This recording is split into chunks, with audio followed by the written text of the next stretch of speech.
この動画は過去動画の再放送です。途中紹介されている別動画は現在アップされていないものもあり、リンク切れしている場合がありますが、ゆっくり再アップしていきますのでお待ちくださいね。それではご覧ください。こんにちは、斉藤直樹です。今日も気まぐれ添削やっていきたいと思います。今日の作品はこちら。めちゃくちゃかっこいいイラストですよね。赤見さんの作品でタイトルはカカ。斉藤直樹さんははじめまして。今回自身で考えたオリジナルキャラを好きなイラストレーターさんを参考に描いたのですが、ここからどうやって絵の完成度を詰めていけばいいのか分からず応募させていただきました。今回のイラストのコンセプトは強い赤を取り入れたものを描きたいと思い描きました。私はイラストにもう少し柔らかさを出したいのですが、ぼかすと印象がボケてしまったりしてうまく描けずに苦戦しています。どうか添削よろしくお願いします。全体の完成度を上げる方法、服などの柔らかさを出す方法が知りたいです。とのことです。いや、まずですね、絵を見た瞬間素直にね、かっこいいなっていう風に思いました。特にね、僕が好きなのが、このね、表情ですね。はい、この下びた笑顔。口を大きくね、引き上げつつ、ちょっとね、口角を下げて、ニタニタって笑ってるんだけど、そのニタニタをちょっと抑えようとして、口角を下げている感じがめちゃくちゃ好みですね。とても魅力的なキャラクターと表情だと思います。全体の完成度も本人が気にされているくらい低いとは思わないので、目指す地点が高いんだな、向上心がすごいなっていう風にその姿勢見習いたくなりました。で、ただね、赤見さんはとてもストイックなので、これでもまだ完成度が足りないと思ってしまうということなので、ここからさらに完成度を上げていくにはどうすればいいのか、画力の限界突破の仕方についてお伝えしていければと思います。今回の動画を見ていただければ、ちょっとここからどうやって完成度を上げればいいのかわからないというお悩みを払拭して、画力を限界突破、さらに上達していくためには何が必要なのか知っていただけると思います。ぜひ最後までお付き合いください。でね、最初に一番の問題点、もう指摘しちゃうんですが、これはね、多分多くの人がやってしまう失敗例の一つだと思います。このイラストの完成度を著しく下げてしまっているポイント。それは、炎のエフェクトです。さあ、この炎がなんでそんなに問題なのか、そこも予想しながら見ていってくださいね。それでは早速、行ってみましょう。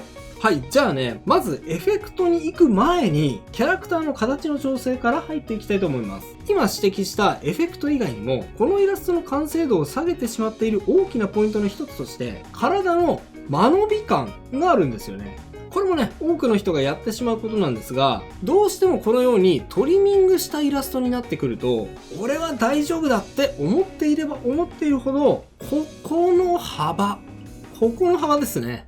ここが長くなりがちなんです。この絵もですね、こんな風に縮めてみると分かりやすいと思うんですが、ここ結構長くないですか？このね、下半身まで想像してみると、その長さが分かりやすいと思います。まずはこの形を調整していきますね。一旦構図が少し右に寄っているので、真ん中に寄せます。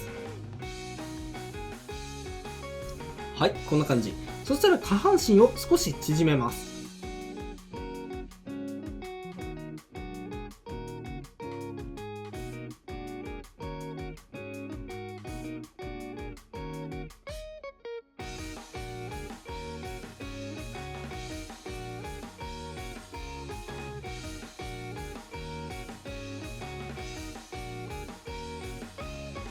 はい、このくらいでどうでしょうか。特に今回のイラストは腹筋がよく書き込まれているので、描いているとね、夢中になって間延びしちゃうっていうわけです。腹筋だけじゃなく、自分が興味が注がれている部分って得てしてね、大きく描きがちだと思うので、腹筋だけじゃなくてね、手とか顔とか目とか胸とか、そのあたりの大きさは不自然になりすぎていないのか、確認しながらバランスを調整してみてください。さあ、下半身を縮めたので、上半身の形もそれに合わせて調整してみますね。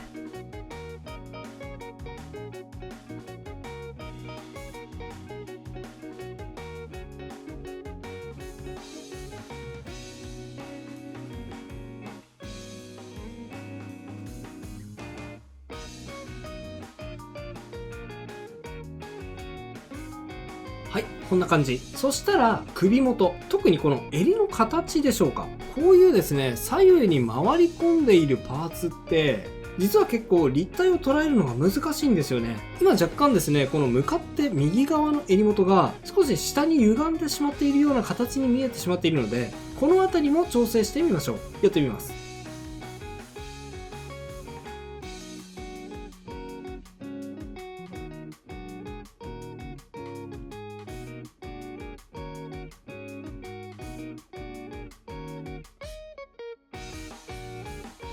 はい。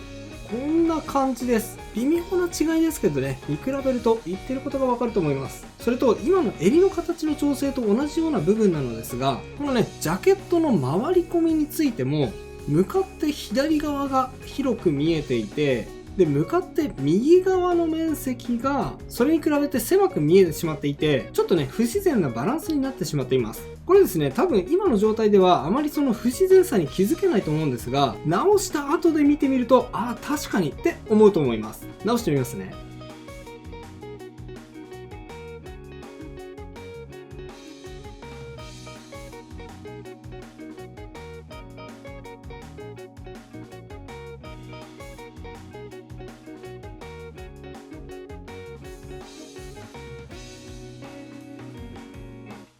はい、こんな感じです。どうでしょう？見比べてみると、さっき言ったことがわかると思います。柔らかさもね、同時に出ましたよね。体の中心が胸の中心、この辺りですから、それを考えながらジャケットの断面を考えてみると、こんな風だと思います。こんな感じ。ここが襟元で、これがね、背中の部分ですね。でもさっきの状態だと、体の中心はこの辺なのに、ジャケットの断面はというと、こんな風に、少しね、左に寄ってしまっていますよね。多分これって赤身さんだけではなくて、多くの人がこのように歪む癖があると思うので、自分は3次元的に描くのが苦手だなって感じる人は、特にですね、ここの厚みを強く意識しながら描いてみてください。四角形で例えると、ここの厚みですね。それだけでかなり立体感や説得力がある絵が描けるようになると思います。ここ、ポイントですよ。あとちょっと細かいんですが、こんな風にしてもいいかなと思います。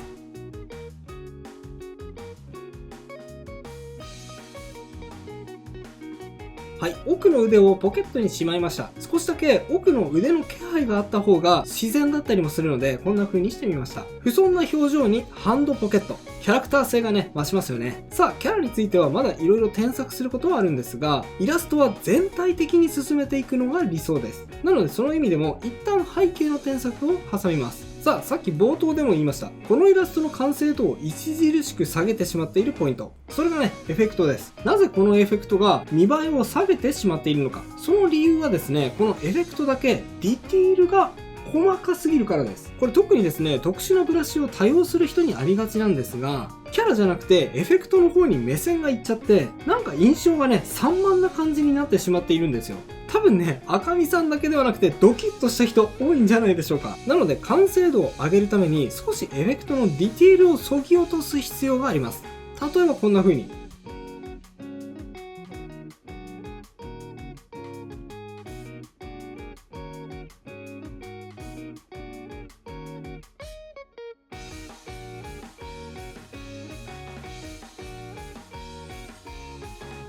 はい、まずね、下半分を火の海みたいにして、細かい調子は思い切って取ってしまいました。あとはですね、炎に流れを作ってあげてもいいかもしれません。上の方を調整してみますね。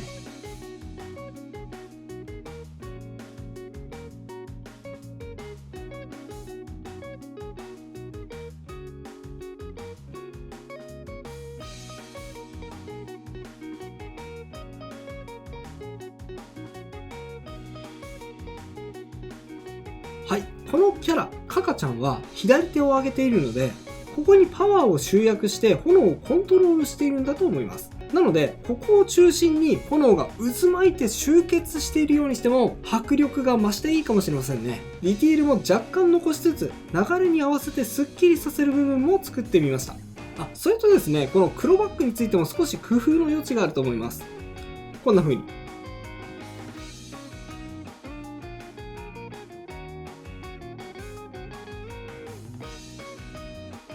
はい、黒い濃い部分も若干作ることによって炎の流れを細くするような視線誘導の効果も生まれますので、細かいですけどね、ここにも気を配れるとさらにベターだと思います。さあ、奥の炎の調整をしたので、キャラクターの手前の炎についても流れを意識しつつ少し調整を加えていきましょう。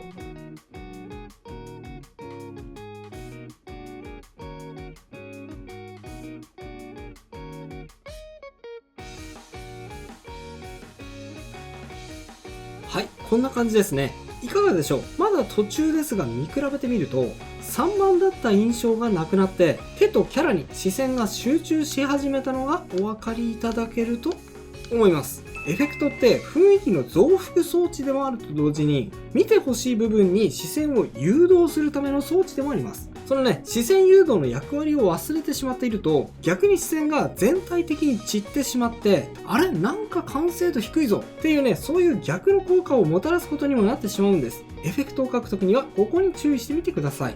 さて、じゃあですね、ディティールのあるブラシを使っちゃいけないのかっていうとそんなことはありません。こんな風にね、視線が集まる部分にディティールが細かいブラシを使うのはすごく効果的ですし、逆にね、全体的に使っちゃった後もですね、実は後で調整することってできちゃうんです。そういうね、裏技があるんですね。それがですね、Photoshop のここにあるこの指先ツール。この指先ツールでちょっと擦るとですね、今ここを擦ってみますね。いきますよ。ほら。これと、これ。これと、これ。こんな風にディティールの量をコントロールすることができちゃうんですよ。ちょっと調整してみますね。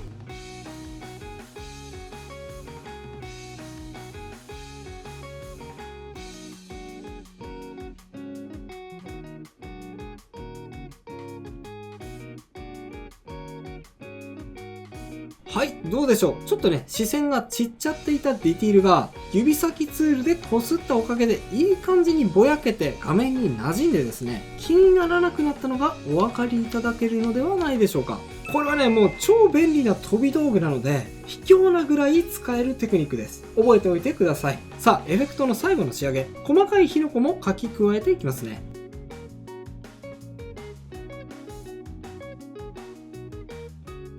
はい、こんな風に細かい火の粉をアクセント的に加えると、さらにイラストの見栄えがアップします。少しはっきり描きすぎたなっていう時には、さっきの反則技使ってみましょう。はい、指先ツールを選んで、ところどころこんな風にぼやかしていきます。ほらほら。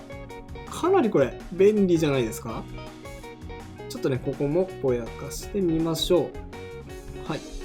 こんな風に。はい、指先ツールで少しぼやかして調整完了ですね。さあ、背景の調整が終わったので、もう一度キャラクターの調整に戻っていきましょう。次は陰影の調整です。陰影については演出の効果も合わさってきますので、少し特殊な塗りになってしまうことがあります。もしオーソドックスな印象にしたいから今のままがいいっていう時にはですね、その限りではないので好みに応じて取り入れるか取り入れないか決めてくださいね。まずは思い切ってこうしちゃいます。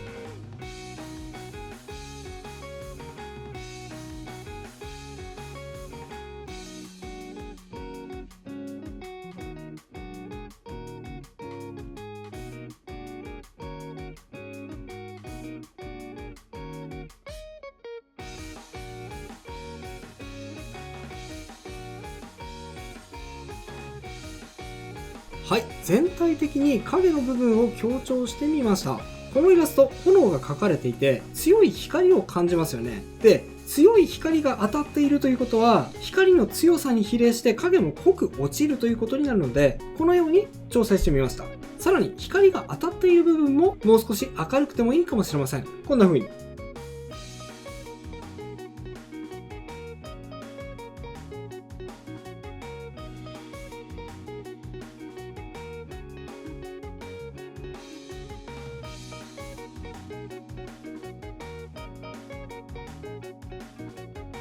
はい、光が当たっている部分をより明るくしました。さらに髪の毛のハイライト追加したいのと、あとキャラクターを背景になじませるためにこんなことも有効ですね。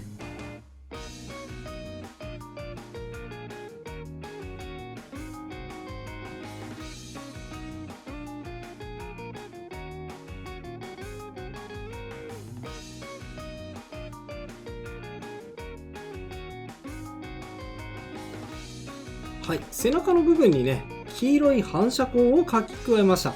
こうすると、この炎の中にキャラクターがいるっていうことが絵として伝わりやすくなりますよね。それと髪の毛のハイライトを強く描くことで、顔に視線を集中させる効果があると思います。あとごめんなさい。いっぺんにね、いろいろなことやっちゃったんですが、角のこの裂け目から漏れ出す光なんですけど、調整前はちょっとね、細すぎて目立たなかったんですが、これをもう少し太めにしてあげても見栄えがすると思いました。完成度ってね、こういう細かいバランスの調整によって違ってくる部分が大きいので、意外とね、この部分大事だと思います。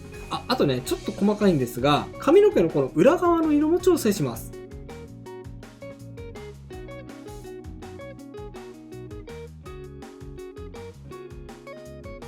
はい、こんな感じ。ここはね、くすませずに鮮やかな方が差し色としていいアイキャッチになってくれますね。あとはちょっと僕の中二心の暴走だと思ってください。ここをこうしてもありかな。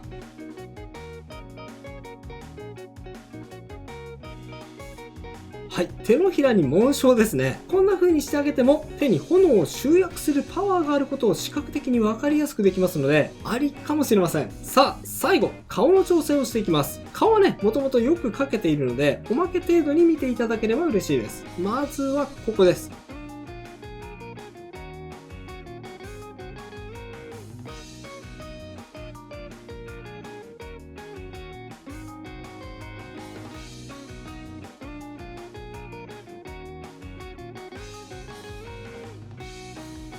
はい、角の位置をですね、少しだけ下げました。ちょっとね、おでこが広すぎるバランスに見えてしまっていたので、角を下げることによって解消できると思います。さらに目の調整。まずはこうでしょうか。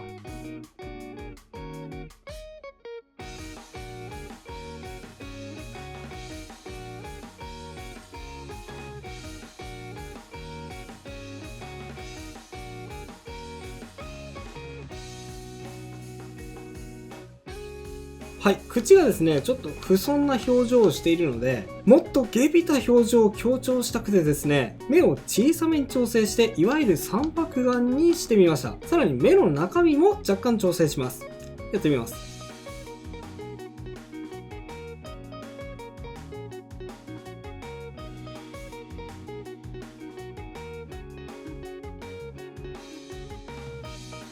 はい、目力をアップしたことによってより感じが出ますよね。私の豪華で全てを消し済みにしてやろうぞってイメージです。あとこれも好みなんですが、目が髪の毛の上に乗っかっているので、意外とですね、性格がいいキャラとはこれ相性がいいんですが、性格が悪いキャラ性格が悪いは失礼か。性格が歪んでいるいや、もっと失礼になっちゃったな。そんな感じのキャラは、目は逆にね、隠した方がいい場合が多いです。こんな風に。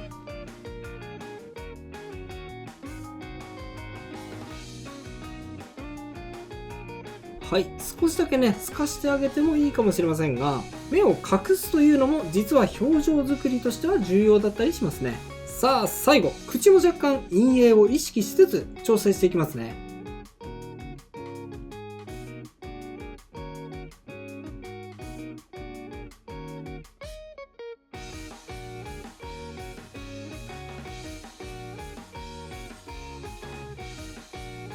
はい、こんな感じ。今回の添削は以上となります。並べて見比べていってみましょう。右がビフォー、左がアフターです。こんな風に変化しました。いかがでしょうか。結構ね、迫力が出て、完成度が上がったのがお分かりいただけると思います。はい、順番に見ていくと、最初に気になったのが体の間延び感ですね。これね、これは大丈夫って思っているほどやりがちなので、はい、こんな風にね、注意してみてください。僕もね、こうなりがちでした、実は。そして次に背景について。特にディティールが細かいブラシをよく使う人は、そこに目が吸い寄せられすぎてしまって、完成度が逆に低く見えがちです。ディティールをいい感じに間引きながら描くか、あとは指先ツールでぼかしながら、エフェクトもディティールに目が行き過ぎないようにすることで、完成度は意外とそれだけでアップします。そして最後は陰影表現ですね。はい、陰影を追加してもぐぐっと完成度がアップすると思います。陰影を強調することで、さらに立体感やその場の雰囲気を強める効果がありますね。ぜひ意識してみてください。そして今回は完成度を低めてしまうポイントについてお伝えしてきましたが、実はね、これ気づきにくいだけで、イラストの完成度を低めてしまう要因って他にも色々あるんですよ。そういう避けるべき注意点を5つ紹介した動画。要注意、絵の魅力下げてしまう原因5選もおすすめです。興味がある方はこちらも合わせてチェックしてみてくださいね。それでは最後にあのコーナー、気まぐれあっち向いてほいのコーナーです。僕にあっち向いてほいを仕掛けてみてくださいね。いきますよ。準備はいいですか？気まぐれあっち向いてほい。それではまた次回の動画でお会いしましょう。バイバイ。ということで再放送をお届けしました。いかがだったでしょうか？新チャンネルのチャンネル登録と高評価もよろしくお願いします。